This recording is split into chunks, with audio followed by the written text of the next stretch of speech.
Hello students, इस video में हम पढ़ने वाले हैं क्लास 9 के एक्सरसाइज 2.1 गणित के चैप्टर का बहुपद का जो भी क्वेश्चन है वो सारे क्वेश्चन सॉल्व करेंगे हम एक्सरसाइज 2.1 के। तो आइए हम क्वेश्चन सॉल्व करना शुरू करते हैं। क्वेश्चन नंबर 1 में दिया हुआ है निम्नलिखित व्यंजकों में कौन कौन एक चर में बहुपद है और कौन कौन नहीं है, कारण सहित उत्तर दीजिए। तो आप लोगों में से जिन्होंने भी हमारा परिचय चैप्टर नहीं देखा हुआ है वीडियो, वो वाला वीडियो जाकर के ज़रूर देखें, उससे आपको बहुत सारी हेल्प होने वाली है आगे क्वेश्चन सॉल्व करने में। तो पूछा जा रहा है कौन कौन एक चर में बहुपद है। एक चर में बहुपद होने का मतलब है कि चर जो ये x है वही सब में होना चाहिए। सब में मतलब x के अलावा यहाँ पे y और z सब नहीं आना चाहिए, सिर्फ x ही होना चाहिए। और बहुपद का मतलब है कि x की घात जो भी हो, x का पावर जो भी हो वो पूर्ण संख्या में हो, माइनस में नहीं हो और दशमलव में भी ना जाए, यानी कि बट्टे में भी ना हो, रूट में भी ना हो। तो इसका हम क्या कहेंगे, ये 4x स्क्वायर है, ये 3x माइनस 3x है प्लस 7 है। तो यहाँ पर माइनस तो चलेगा, x की पावर में माइनस नहीं होनी चाहिए। तो ये सब में x है, x के अलावा कोई भी और ABCD का लेटर नहीं आ रहा है, तो हम इसको बोलेंगे कि हाँ ये एक चर में तो है। अब देखते हैं कि बहुपद है या नहीं है, यानी कि x का पावर हर जगह पूर्ण संख्या में है या नहीं है। x का पावर यहाँ पर कुछ नहीं है तो 1 है, ये पूर्ण संख्या है। x का पावर यहाँ पर 2 है तो ये भी पूर्ण संख्या है। तो इस पर हम लिखेंगे हाँ ये बहुपद एक चर में बहुपद है। तो हमने यहाँ पर लिख दिया है कि हाँ ये x के चर में बहुपद है। अब आते हैं क्वेश्चन नंबर 1 के पार्ट 2 में, y स्क्वायर प्लस √2। तो यहाँ पे √2 है तो इससे हमें कोई मतलब नहीं है, हमें y का जो कोएफिशिएंट होगा, y का जो गुणांक होगा उसको देखना है, y के घात को देखना है। यहाँ y के अलावा और कोई भी ABCD का लेटर नहीं आ रहा है, मतलब ये एक चर में तो है। अब बहुपद है या नहीं वो देखने के लिए हमें y का घात देखना पड़ेगा। y की घात में पूर्ण संख्या होनी चाहिए। 2 है, 2 तो पूर्ण संख्या है, तो इसे भी लिखेंगे हाँ ये y के चर में बहुपद है। तो हमने लिख दिया है कि यहाँ पे यह y के चर में बहुपद है, एक चर में बहुपद है। अब आते हैं क्वेश्चन नंबर 1 के पार्ट 3 में, 3√t प्लस t√2। अब यहाँ पे √t है, √t का मतलब क्या होता है, हम √t को अगर रूट से बाहर निकालेंगे तो t के पावर में आ जाएगा 1/2। ये 1/2 एक पूर्ण संख्या नहीं है। t तो सब में है लेकिन ये 1/2 एक चर में तो है पर बहुपद नहीं है क्योंकि यहाँ पर पूर्ण संख्या नहीं है। तो इसे हम लिखेंगे ये एक चर में बहुपद नहीं है क्योंकि t का घात पूर्ण संख्या नहीं है। तो हमने यहाँ पर लिख दिया है कि यह बहुपद नहीं है क्योंकि t का घात पूर्ण संख्या नहीं है। अब आते हैं पार्ट 4 में, y स्क्वायर प्लस 2/y है। तो 2/y का मतलब क्या होता है, 2/y बराबर हम लिखेंगे 2 और y की पावर में -1। यही तो हमने सीखा था पहले वाले चैप्टर्स में, पहले वाले वीडियोस में, कि y अगर 1/y है तो y की पावर में -1 जाता है। y को अगर हम सीधा उसके घात के रूप में लिखेंगे तो ये -1 होता है। इसको पलट के हम 2/y लिख सकते हैं। तो यहाँ y का एक घात तो है पूर्ण संख्या में लेकिन दूसरी घात तो पूर्ण संख्या नहीं है, तो हम इसे लिखेंगे ये बहुपद नहीं है क्योंकि y का घात पूर्ण संख्या नहीं है। तो हमने यहाँ पर लिख दिया है कि यह बहुपद नहीं है क्योंकि y का घात पूर्ण संख्या नहीं है। अब आते हैं पार्ट 5 पे, तो x की पावर में 10 है, y की पावर में 3 है, t की पावर में 50 है। तो हमें पावर तो पूर्ण संख्या में है लेकिन ये सब एक चर में नहीं है, कहीं x है, कहीं y है, कहीं t है। अगर x ही होता या y ही होता सब या t ही होता तब तो एक चर में होता बहुपद। ये बहुपद नहीं है क्योंकि सब एक चर में नहीं है। हमने यहाँ पर लिख दिया है कि एक चर में बहुपद नहीं है क्योंकि यहाँ पर 3 चर हैं, x, y और t। अब आते हैं हम क्वेश्चन नंबर 2 पे। क्वेश्चन नंबर 2 में दिया हुआ है निम्नलिखित में से प्रत्येक में x का गुणांक लिखें। x स्क्वायर का गुणांक लिखना है, x स्क्वायर का गुणांक। इसमें भी 4 पार्ट है, हमें चारों पार्ट में बताना है कि x स्क्वायर का गुणांक क्या है, स्पेशली x स्क्वायर का गुणांक। तो ध्यान रखना x स्क्वायर का गुणांक क्या होता है।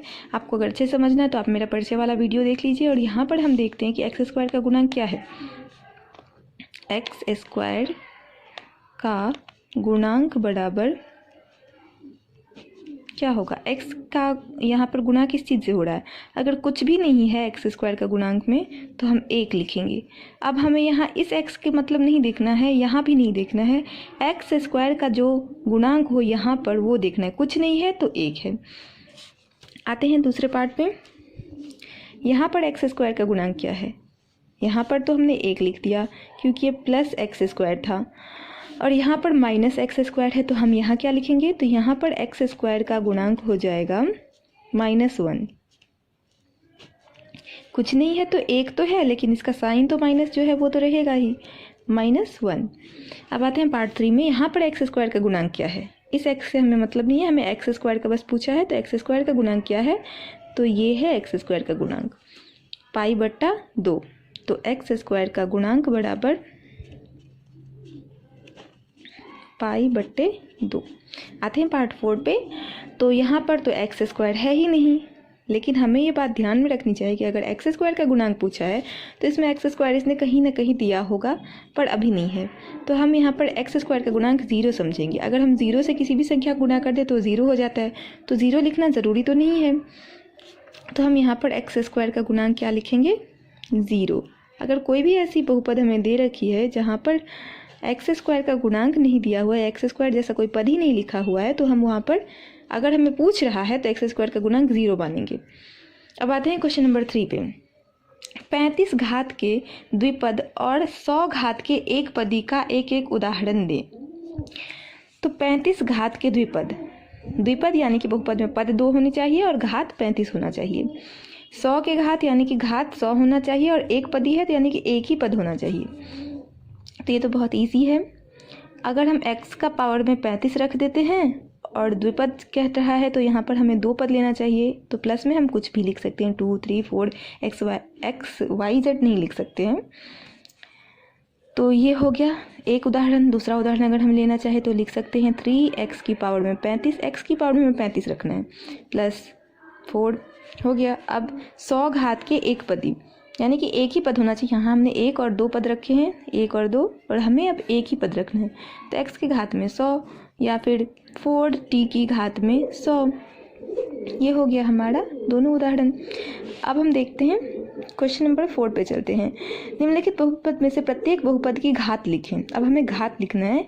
घात जो हमने परिचय चैप्टर में देखा है कि घात क्या होता है? हाईएस्ट वाला मान। यहाँ पर तो सब x में है, x की घात में 2 है, x की घात में 1 है, x की घात में 3 है, पर बहुपद का घात क्या कहलाएगा? जो हाईएस्ट वैल्यू है वो 3। तो इस बहुपद का घात क्या है? बहुपद की घात बराबर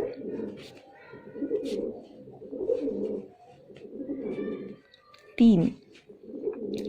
अब इसमें बहुपद की घात क्या है? यहाँ पर तो नहीं है तो 1 है, यहाँ पर 2 है।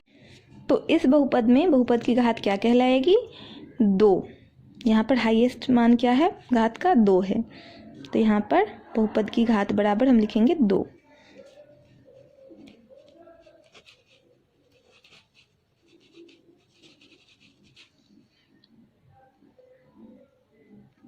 आते हैं पार्ट 3 पे। यहाँ पर 5t है और -√7 है। तो यहाँ पर हम बहुपद की घात क्या लिखेंगे? यहाँ पर कुछ नहीं है तो 1 है, तो हम बहुपद की घात बराबर लिखेंगे 1। अब पार्ट 4 में आते हैं। यहाँ सिर्फ 3 है, सिर्फ 3 है, इसमें x, y, z कुछ लिखा नहीं है तो इसका घात हमें पता नहीं है। तो x, y, z अगर नहीं है, अगर हम यहाँ पर x लगाना चाहें तो x की घात अगर हम 0 कर दें तो क्या होगा? तो 3 गुना किसी भी संख्या की घात अगर 0 हो तो इसका मतलब वो 1 में बदल जाता है। तो ये बन गया 3। जो क्वेश्चन था वही आ गया 3। तो यहाँ पर बहुपद की घात क्या होगी? 0। यहाँ पर 0 हो गया आंसर। इसी के साथ क्वेश्चन नंबर 4 खत्म हो चुका है। अब क्वेश्चन नंबर 5 पे चलते हैं हम लोग। क्वेश्चन नंबर 5 में हमसे पूछ रहा है कि बताइए निम्नलिखित बहुपदों में से कौन कौन बहुपद रैखिक हैं, कौन कौन द्विघाती हैं और कौन कौन त्रिघाती हैं। ये हमें 7 पार्ट में क्वेश्चन को डिवाइड कर दिया गया है और हमें बताना है कि कौन कौन रेखिक है, कौन कौन द्विघाती है और कौन कौन त्रिघाती है। तो x² + 1, इसमें घात सबसे ज़्यादा हाईएस्ट कौन सा है? 2। तो ये हो गया हमारा द्विघात बहुपद। यहाँ x की पावर में 1, यहाँ x की पावर में 3, तो सबसे हाईएस्ट क्या है? 3। तो ये हो गया त्रिघात। यहाँ y की पावर में 1, y की पावर में 2, तो क्या हो गया? ये हाईएस्ट 2, तो द्विघात। यहाँ x की पावर में 1 है तो ये हो गया रैखिक, और तो कोई है नहीं। यहाँ t की पावर में 1 है तो हो गया रैखिक। यहाँ r² है तो ये हो गया द्विघात।